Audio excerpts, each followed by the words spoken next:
camarades, bonjour chers frères et sœurs, et soyez les bienvenus chez vous. Je tenais ce matin à vous dire merci du fond du cœur. Merci à vous qui avez pris de votre temps, de votre énergie pour faire le déplacement du pays des hommes intègres, pour faire le retour aux racines, comme on le dit en anglais, back to your roots. Merci d'être venus.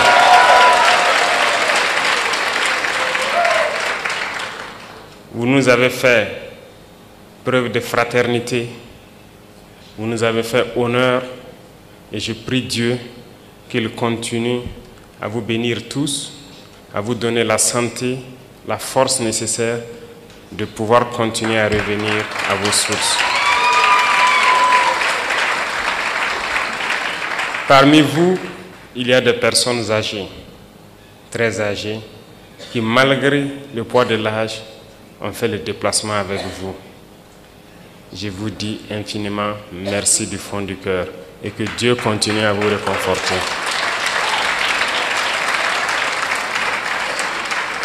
Je suis de bout en bout tout votre séjour parmi vos frères. Chaque soir à la télévision, j'essaie de voir quelles sont les activités que vous avez eu à mener. Et je peux avouer que je suis très content de tout ce que vous avez déjà pu découvrir.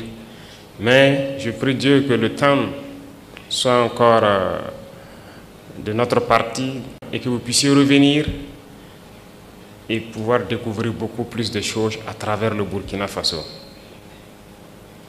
Certes, beaucoup ont été déconseillés de venir vers le Burkina. Vous êtes nos ambassadeurs désormais. Et je pense que vous êtes les mieux placés pour aller faire comprendre aux autres que le Burkina Faso est loin de ce que ces médias occidentaux essaient de faire peindre aux yeux du monde. Le Burkina est bien fréquentable, le Burkina résiste, le Burkina tient debout et le Burkina vit. Et merci à vous de prouver cela aux yeux du monde.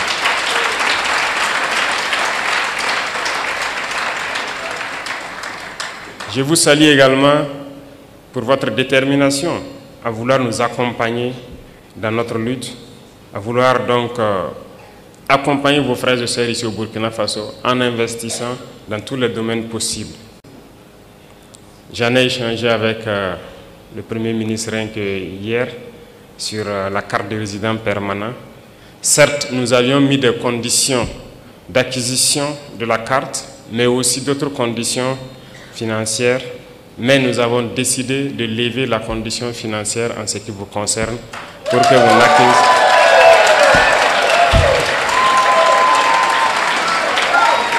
Donc pour vous, il sera question juste de vous en tenir à la question de la carte.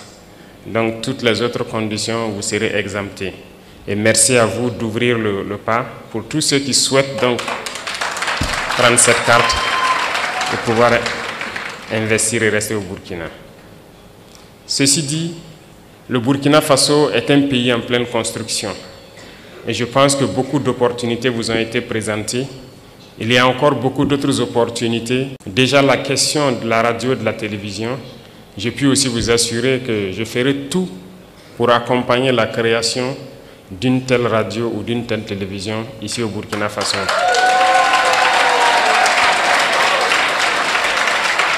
Parce que la communication est une arme et personne ne peut raconter notre histoire mieux que nous-mêmes. Pendant longtemps, c'est eux qui ont raconté ce qu'ils voulaient de l'Afrique. C'est eux qui ont raconté ce qu'ils voulaient de l'homme noir. Mais non, il est temps que nous disions non à cela et que nous racontons les choses telles qu'elles sont. Et je vous encourage à pouvoir poursuivre ce projet que nous allons beaucoup accompagner. Le Burkina Faso est en construction. Nous avons commencé à changer beaucoup de nos lois pour permettre un meilleur vivre ensemble, mais aussi pouvoir sécuriser les investissements des Burkinabés et de tous ceux qui voudront venir investir au Burkina Faso. Quand on prend le domaine de l'immobilier, par exemple, c'est un domaine en pleine expansion au Burkina Faso. Nous prenons le domaine de l'agriculture et de la transformation agricole, notamment l'industrie agroalimentaire, l'énergie. Bref, il y a beaucoup de domaines qui sont donc ouverts et nous avons besoin des cerveaux de nos frères pour venir construire ici les industries qu'il faut pour transformer nos matières premières, et c'est nous qui devrons nourrir le monde et non nous qui devrons aller quémander aux yeux du monde. Et c'est bien possible que l'Afrique nourrisse le monde. Et donc je vous invite à pouvoir réfléchir, vous mettre ensemble peut-être, mais je vous assure que nous allons vous accompagner pour pouvoir investir dans des domaines clés au Burkina Faso qui peuvent vous être bénéfiques et bénéfiques à tous vos frères ici. Et ça, c'est l'essence même de notre lutte.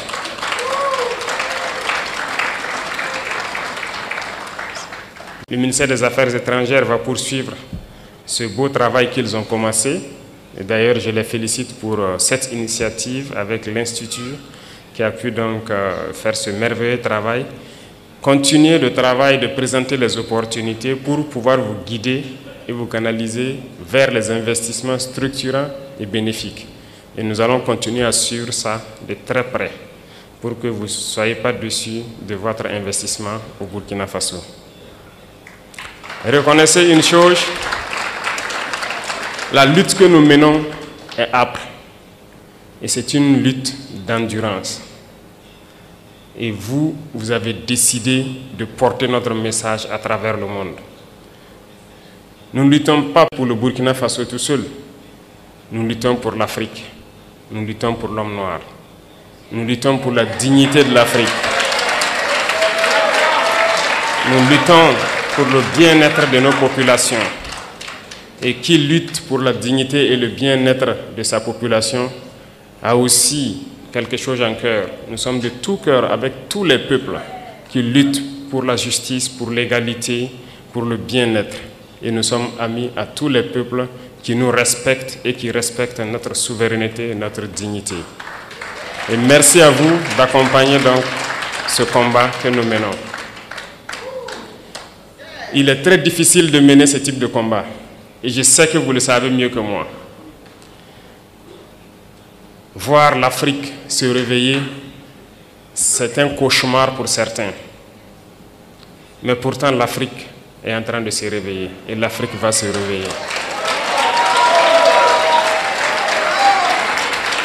Nous n'allons pas être complices de leur souhait,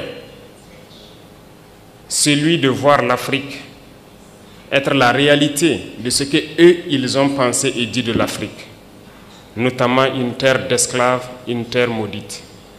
Nous n'allons pas être complices et les accompagner pour que ce qu'ils pensent soit une vérité.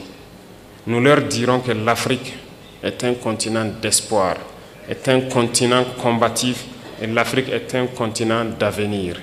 Et nous allons nous battre pour cela.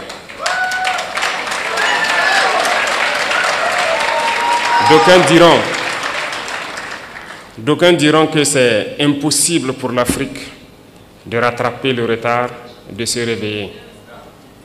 On nous l'a dit lorsqu'on a voulu prendre le destin de notre pays, qu'il est impossible de faire ce que nous voulons. D'autres nous ont découragés. Ils ont toujours pris des exemples de héros africains qu'ils ont tués pour nous dire que ces héros ont essayé mais ils n'ont pas pu. Pour nous faire comprendre que c'est une peine perdue notre lutte. Mais nous avons dit que impossible n'est pas africain. Si impossible était africain, nos grands-parents, nos ancêtres ont beaucoup souffert. Il n'y a pas ce peuple au monde qui a souffert comme les Africains. Aucun peuple ne peut prétendre pouvoir survivre après toutes les épreuves que les Noirs ont subies. On se rappelle que ce soit les colonisations, l'esclavage, les conquêtes arabo-musulmanes ici, les Africains ont connu toutes sortes d'humiliations, toutes sortes de traitements qui visent à nous exterminer. Ils ont voulu faire disparaître le gène du noir parce que c'était les jeunes braves qu'ils ont toujours pris, tués et déportés. Donc l'Africain est le plus résistant de l'histoire de l'humanité parce que nous avons résisté à toutes les barbaries possibles. Mais il faut qu'aujourd'hui, nous continuions la lutte. Et voilà pourquoi, moi je vous dis encore merci pour ce combat que vous menez. Parce que le continent souffre encore. Regardez ce qui se passe au Soudan. On extermine les frères noirs. Regardez ce qui se passe au Congo. Regardez ce qu'ils sont en train de s'aimer dans le Sahel. Un peu partout, ils manipulent les noirs pour qu'on s'entretue. Ils envoient les armes et on continue de s'entretuer. Il faut que cela s'arrête. Et c'est bien possible. Et la première chose, la première arme que nous pouvons utiliser, que vous pouvez utiliser, c'est la communication. C'est d'expliquer aux Noirs d'où il vient et qui il est et où est-ce qu'on peut partir. Et c'est bien possible et je vous félicite, je vous encourage dans ce combat. Il faut que partout où des Africains se retrouvent, il faut que nous comprenions une chose. Seuls unis, nous pourrons aller loin. Et il faut que nous arrivions à nous unir d'une manière ou d'une autre. Et cela incombe plus à la jeunesse aujourd'hui, mais aussi aux anciens, qui doivent pouvoir expliquer à la jeunesse ce qu'ils ont vécu hier et comment nous devons nous comporter aujourd'hui pour pouvoir nous unir. Et je compte sur tout un chacun pour continuer ce combat partout où il est. Parce que nous sommes combattus aujourd'hui par l'impérialisme qui cherche par tous les moyens à nous faire disparaître, mais aussi par nos propres frères. Certains qui sont les valets de l'impérialisme, mais d'autres aussi pour leur simple intérêt. Personnellement, je dirais qu'il y a beaucoup de chefs d'État africains qui ne m'aiment pas. Ils sont très nombreux, qui ne m'apprécient pas. Peut-être parce qu'ils sont jaloux,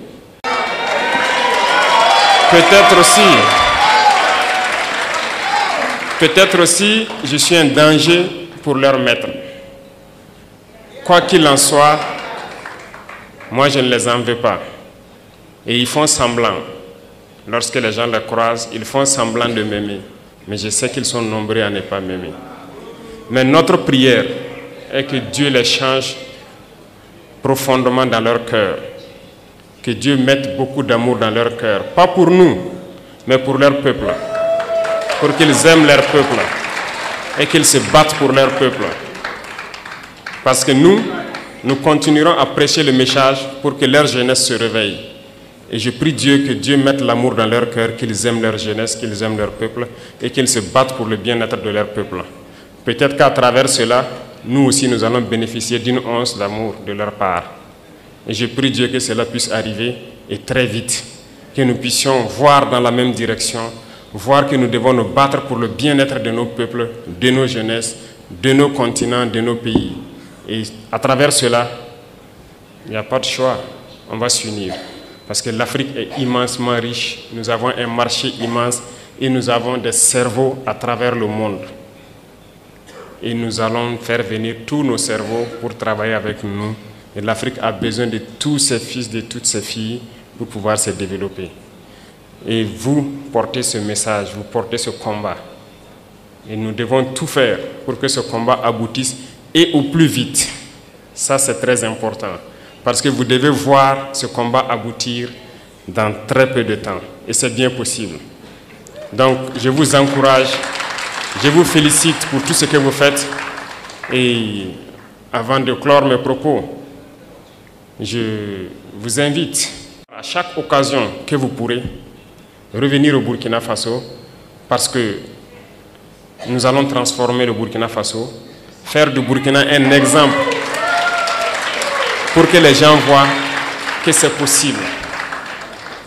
Nous allons partir de cette situation de guerre, construire le pays, le rendre mielleux et que tout le monde voit que c'est bien possible et ça va motiver d'autres à se lancer sur le même chemin que nous.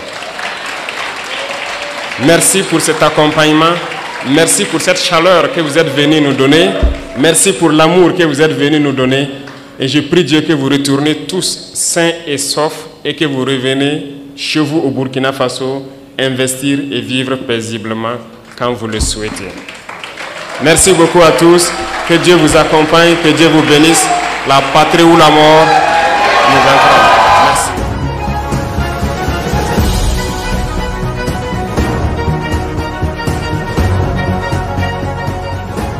To the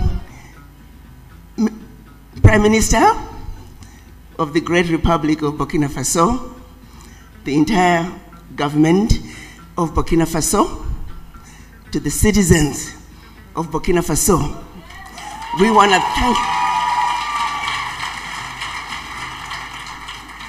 to thank you for welcoming us once more back home to Burkina Faso.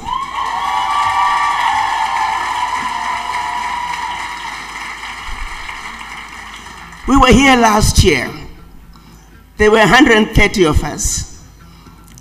Mr. President, Captain Ibrahim Traore, we are back with 4 times that number. In your speech last year, you called all of us to be ambassadors of Burkina Faso. We want you to know we took that instruction very seriously, and we have been the ambassadors of Burkina Faso. In spite of the negativity coming out of some corners of this world, the descendants of the formerly enslaved you see today, they are the renegades who said, we know the truth about Burkina Faso, and that no one is going to tell us not to go home to Burkina Faso.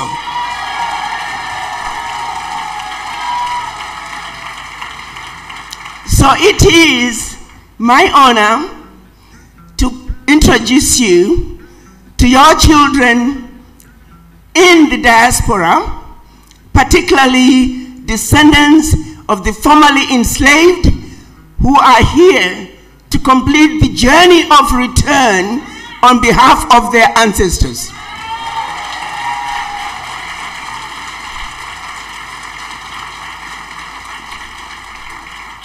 When the children of Africa were taken out of Africa as slaves, all they ever wanted to do was to go back home. So right here in Burkina Faso, we have a president who understands that it is a sad situation that over 400 years later, not a single African head of state has called for the children of Africa to come back home. President Ibrahim Traore is making that call.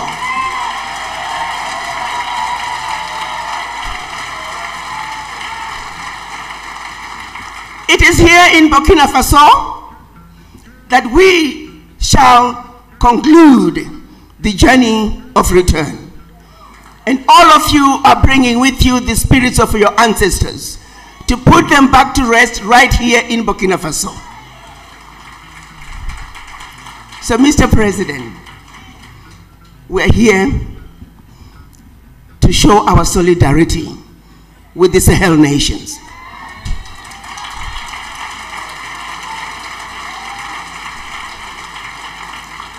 We spent the first week having conversations which we called Pan-African conversations, where we spoke truth to power, where we talked about the issues that we felt were pivotal in order for Africa to move forward based on the realities of today.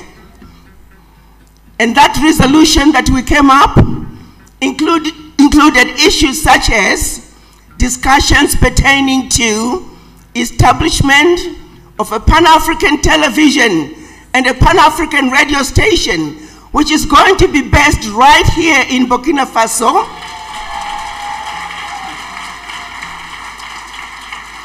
We felt that was a good place to start in order to counteract the negativity coming out of Western media. We need to undo the lies. We need to undo the misinformation. Children of Africa at home and in the diaspora deserve to know the truth and nothing but the truth.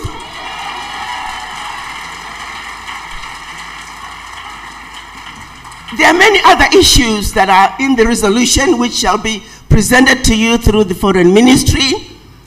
But in our resolution, we were committed, and we are showing our solidarity, and we are letting the world know, as a united front of African diaspora, we support the Sahel nations.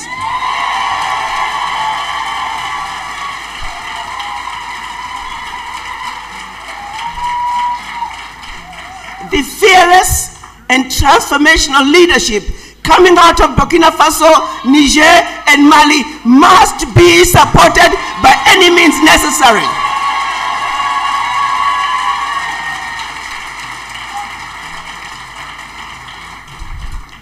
Your Excellency, Mr. President, as a mother, as a wife, as a daughter, you represent everything we have ever wanted in an African man.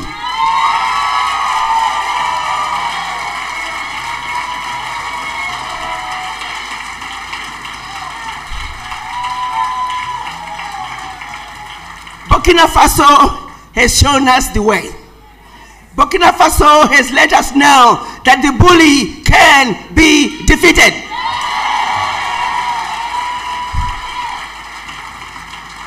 The citizens of Burkina Faso have done all the heavy lifting. The least we can do is be there to support them. So in addition to supporting the revolution that's taking place in the Sahel, we're also here to invest in Burkina Faso.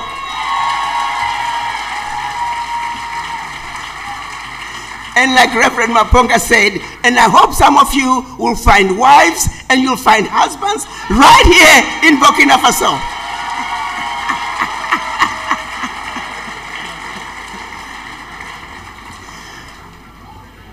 We all could not be here today if it were not for the amazing work being done under the leadership of His Excellency Ambassador General Kasum Coulibaly.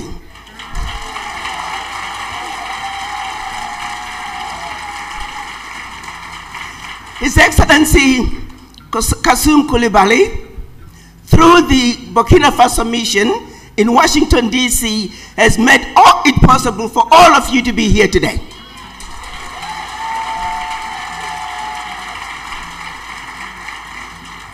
Mr. President, I want you to know that Burkina Faso is extremely well represented in Washington, D.C.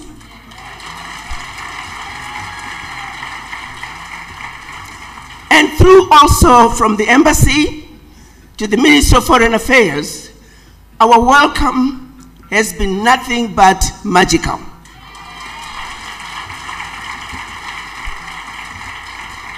It is my humble opinion, Mr. President, that should you have a competition among the ministries in Burkina Faso, that the Ministry of Foreign Affairs should receive the award for the best, most achieving ministry in the government of Burkina Faso.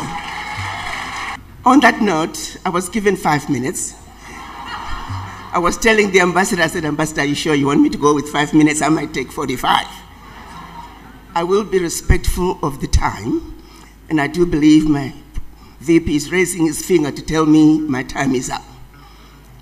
But once again, Mr. President, we are so excited, and all of us are looking forward to becoming permanent residents of Burkina Faso. And hopefully, in short order, all of us, as we invest and acquire our homes, will become permanent residents, citizens.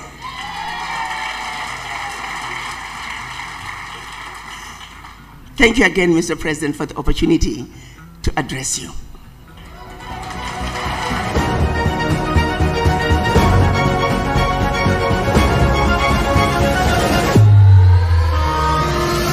Camarade President, Les membres de la délégation vous témoignent toute leur gratitude et toute leur reconnaissance pour cette rencontre mémorable qui restera à jamais gravée dans leur cœur.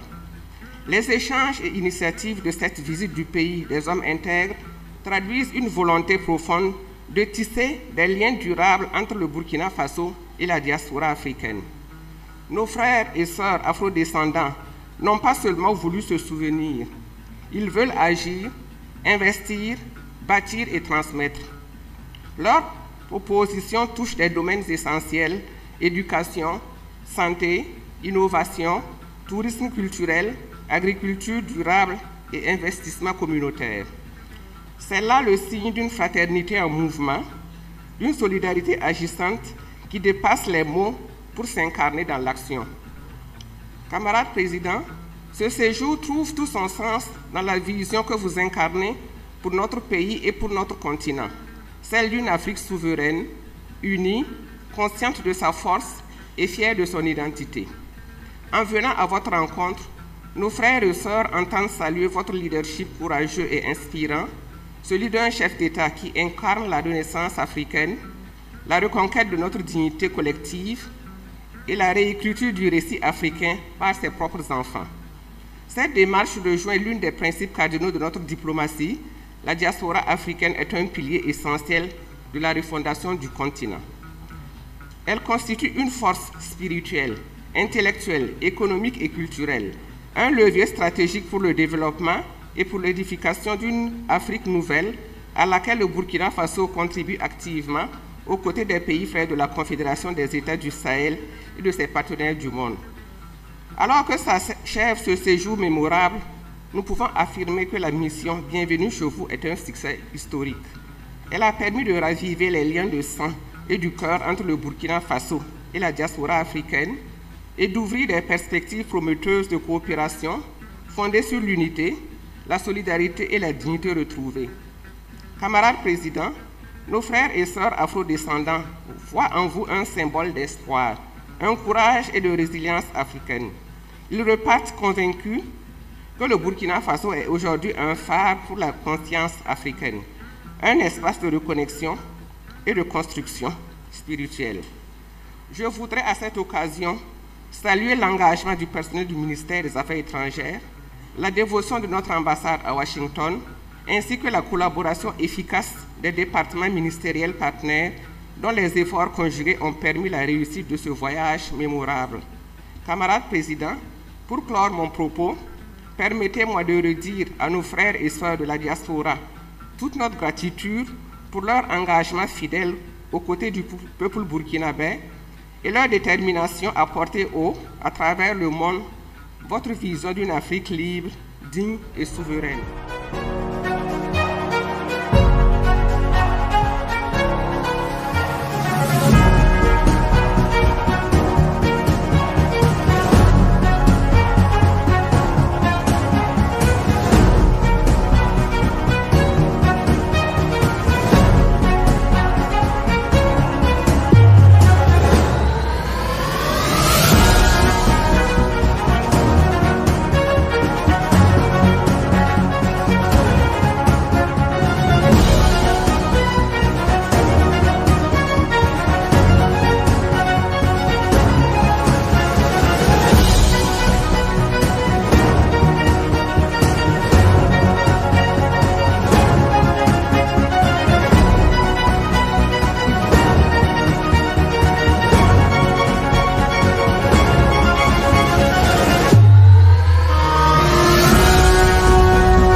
Une autre facette de l'information au Burkina Faso.